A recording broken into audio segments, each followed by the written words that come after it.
আমি যখন ইবাদতের সময় তুমি আমি ওই ইবাদত করতাম না, আমি কাজ করতাম, আমি টাকা রোজগার করতাম। কেন কেন ওই টাকা দিয়ে আমি তোরে লক্ষ লক্ষ টাকার মালিক বানানোর জন্য সন্তান দি আজকে আমার আমলের পাল্লাটা হালকা হয়ে গেছে। আজকে আমার বদের পাল্লাটা ভারী হয়ে গেছে রে। আমার একটু নেকের প্রয়োজন। যেই হাসরের মাঠের মধ্যে আমি আসি বড় বিপদের মধ্যে, যেই হাসরের মাঠের মধ্যে, যেই হাসরের মাঠের মধ্যে সমাবেত করা হবে, যেই হাসরের ময়দানে আপনাকে আমাকে বাবা একত্রিত করা হবে, আপনার বাবা ডাক দেয় কইব সন্তান রে হাসরের ময়দানে, হাসরের ময়দানে আমি মুসিবতের মধ্যে পড়ে গেছি রে, আমি বিপদের মধ্যে পড়ে গেছি। সন্তান আমার একটু নেক দাও, আমার একটু নেক দাও, একটু নেক দিলে আমার পদের পাল্লা, আমার আমলের পাল্লাটা ভারী হয়ে যাবে, আমার নেকের পাল্লাটা ভারী হয়ে যাবে। এবার সন্তান ডাক দিয়া কইব আপনি কে গো?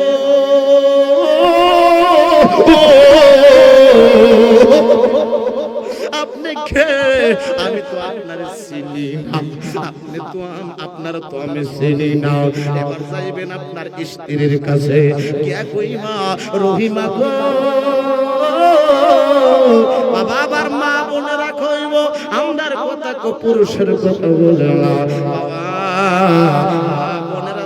স্বামীর কাছে আমার প্রাণের স্বামী আপনার জন্য আমার জীবনটা শেষ করে দিলাম। ও স্বামী গো, আমার আব্বা আমার ছোট থেকে লালন পালন কইরা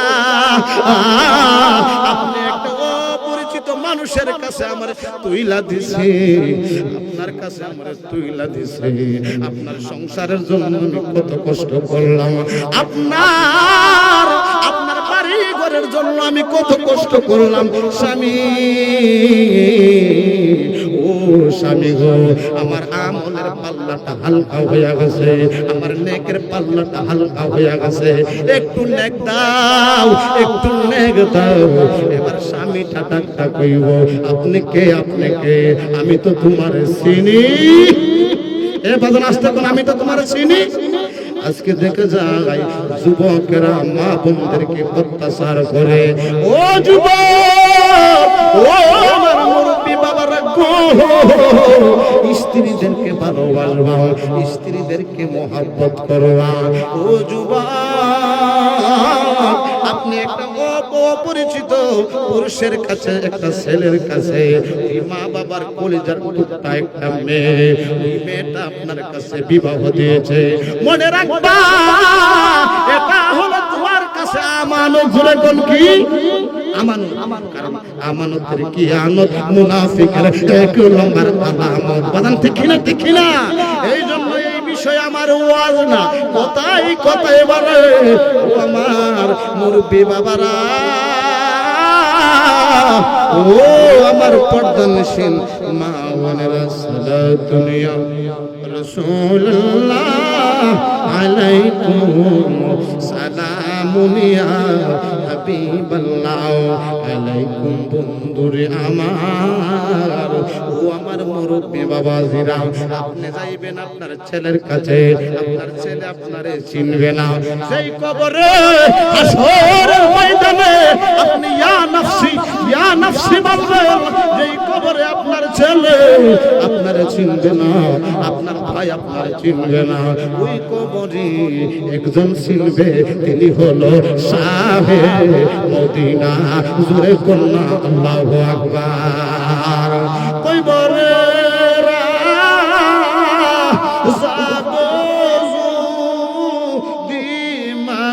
দেখি তো করবারি সারিয়া পাগল, ওই তো জোরে কোন আল্লাহু আকবার। এই জন্য বাবা ওই কবর দেশে বাবা দুইটা বাঘ হবে। একটা বাঘ হলো জান্নাতি, যারা নেক কাজ করবে, যারা নেক আমল করবে বাদাম তারা হবে জান্নাতি। আর যারা গুনাহ করবে, দুনিয়াতে যারা পাপ করবে বাবা তাদের ঠিকানা হলো জাহান্নাম। জোরে কোন কি?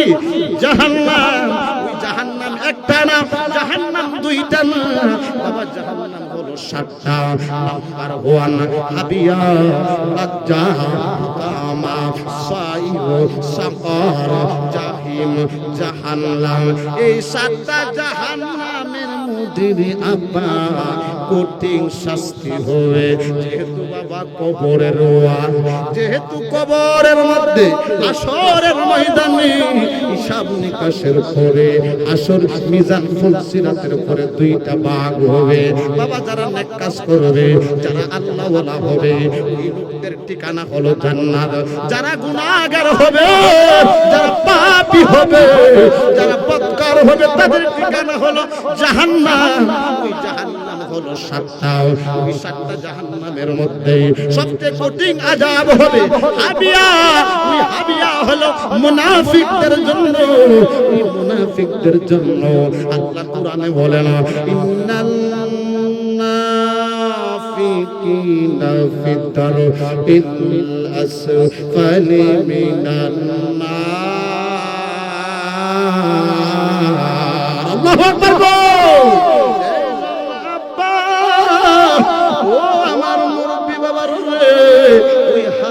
হলো মুনাফিকদের জন্য।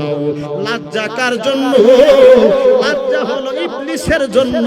সবাই আদমরে সিজদা করছিল, আমার আল্লাহ ডাকতা কোন যে আদমরে সিজদা করো, সবাই সিজদা করেছে ইল্লা ইবলিস, একমাত্র ইবলিস ব্যতীত। ইবলিস আবা আবা আস্তাগফারা।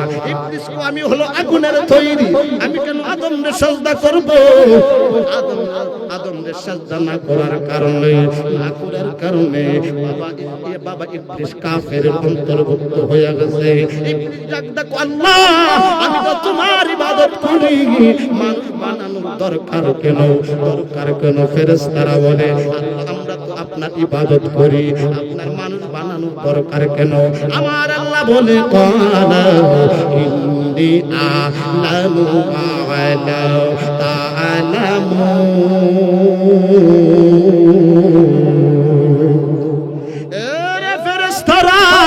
আমি যা জানি তোমরা তা জানো না। এর ফেরেশতারা তাকায়া দেখো, এই সুতাবল যুব সমাজের মাহফিলে প্রচন্ড শীতের মধ্যে আমার বান্দারা আমি আল্লাহর না দেইকা, আমি আল্লাহর নামাজ পড়ে এই শত শত মানুষ মাহফিলের মধ্যে বৈশা রইছে। এই জন্য আমি আল্লাহ আমার বান্দারে আমি আল্লাহ ইবাদত করার জন্য আমি আল্লাহ পাঠাইছি। সুবহানাল্লাহ। এই জন্য বাবা লজ্জা হলো ইবলিসের জন্য, তামা হলো ইহুদিদের জন্য, সাইর হলো বাবা খ্রিস্টানদের জন্য, সাকার হলো যারা তারকার পূজা করে তাদের জন্য, জাহিম হলো মুশরিকদের জন্য। বাবা জাহান্নাম হলো যারা পাপী, যারা পাপী জাহান্নাম কার জন্য? যারা পাপী, যারা গুনাহ করে, যারা বিনা তওবা যারা মারা যায় তাদের ঠিকানা হলো জাহান্নাম। উচ্চ আওয়াজে কন্যা আল্লাহু আকবার। আর জোরে কন্যা ইয়া রাসূলুল্লাহ। উচ্চ আওয়াজে কন্যা ইয়া ওলি আল্লাহ। বন্ধুরে আমার, ইমানের অনেকগুলা শাখা রয়েছে, ইমানদারের অনেকগুলা শাখা রয়েছে, ইমানের অনেকগুলা পরিচয় রয়েছে। একটা পরিচয় হলো রে আব্বা, ইমানের আরেকটা পরিচয় হলো রে আপা বাজান কবরকে ভয় করা। এই না যে মারা যাওয়ার পরে কবরে দিলে পচে যাইবেন, গলে যাইবেন, আপনার হিসাব হবে না। না না, এটা রাখলে আপনি বেঈমান হয়ে যাবেন, আপনি কাফের হয়ে যাবেন। আও বন্ধুরে, অনেক ধর্মের মানুষরা দেখা যায় মানুষ মারা যাওয়ার পরে মানুষকে আগুন দিয়া ফুরাইয়া দে, আগুন দিয়া জ্বালাইয়া দে। বাবা ধর্মের নাম বলবো না, বাবা ধর্মের নাম বললে আমার নামে মামলা হবে, বাবা বুঝে নিবেন, কারণ জ্ঞান আমারও আছে আপনারও আছে। তারা দেখা যায় মানুষ মারা যাওয়ার পরে এত সুন্দর আশরাফুল মাখলুকাত সৃষ্টির সারাদ্বীপ মানুষ তার আগুন দিয়া ফুরাইয়া জ্বালাইয়া দে। আপনারা যখন প্রশ্ন করবেন কেন আপনারা জ্বালাইয়া ফুরাইয়া সরকার করবেন, ট্যাঙ্গুলা ভাঙ্গা দেন, হাতগুলা ভাঙ্গা দেন, তারা কইব হুজুর কি আমরার বিচার আমরা কইরা দেই, আল্লাহ যেন বিচার না করতে পারে। আজকে প্রশ্ন করব যে আল্লাহ আপনারা বানাইছে, ওই আল্লাহ আমাদেরকে আবার জীবিত করতে পারে কি পারে না? বাজান আসতে বলেন পারে কি পারে না? আমার আল্লাহ কোন, আমি আল্লাহ যখন কই হইয়া যাও, এই সুতা বন্ধের সাধারণ একটা যুবকরে আমি আল্লাহ যখন কই কোন হইয়া যা, আমি আল্লাহ আর দেরি করি না, আর দেরি করি না, পায়া কোন আমি আল্লাহ তারে বানায়া দেই। জুরে করনা আল্লাহু আকবার। এখন প্রশ্ন হলো রে আব্বা, আমার আল্লাহ আমাদেরকে আবার বানাইতে পারে কি পারে না? এ বাজান আসতে বলেন পারে কি পারে না? নারে তাওহীদ, নারে রিসালাত। প্রধান বক্তার আগমন, প্রধান বক্তার আগমন এই মাহফিলের পক্ষ থেকে, এই মাহফিলের পক্ষ থেকে নারে তাওহীদ, নারে রিসালাত, নারে গাউসিয়া। আমার বাবা তো আপনারা যারা রাস্তাঘাটে আছেন মেহেরবানি করে মাহফিলে চলে আসুন। এমনও হতে পারে এই মাহফিলে আসার উসিলা আপনি আমার কবর, আপনি আমার মা বাপ দাদা দাদির কবর গোলা রিয়াজুল জান্নাত হতে পারে কি পারে না? আরো জোরে কোন পারে কি পারে না? বন্ধুরে আমার, আমি আলোচনা শেষ করে দিব, কারণ যেহেতু বক্তা এসেছে। বাজান ঠিক কিনা?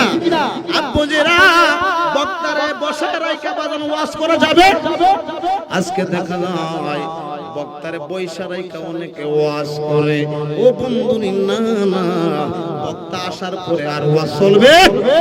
আজকে আমি চারটা জিনিস বলবো, ওই চারটা জিনিস আপনারা আমল করবেন। নাম্বার 1, এক নম্বর হলো আল্লাহ পাকের ইবাদত। আল্লাহ পাকের ইবাদত, নামাজ, রোজা, হজ, যাকাত। 2 নম্বরে হলো রাসূলুল্লাহর মুহাব্বত। 3 নম্বরে হলো মা বাবার খেদমত। যুবক, মাহফিল করো, নামাজ পড়ো, হজ করো, যাকাত দাও, কিন্তু মায়ের পায়ের নিচে আল জান্নাতু তাহতা আকদামিল উম্মুহা, মায়ের পায়ের নিচে হলো সন্তানের জান্নাত।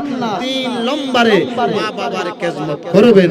4 নম্বরে আউলিয়া কেরামকে ভালোবাসবেন, কারণ এক জামানা সুহবতে বা আউলিয়া বেতরাই সদ সালায়ে কদ বেরিয়া সুহবতে সালে তুরা সালে কুনাত সুহবতে তালে তুরা তালে কুনাত। উচ্চ আওয়াজে বলুন আল্লাহু আকবার।